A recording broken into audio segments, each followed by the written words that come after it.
Спаси ме, Господи, защото не останаха благочестиви. Изчезват верните сред хората. Всеки лъже ближния си, лицемерна е устата, говори с престорено сърце.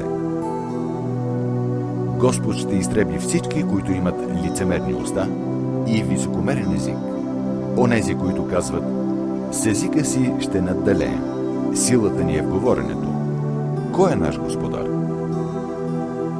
Заради насилието над потиснатите, заради въздишките на угнетените, сега ще стана, казва Господ.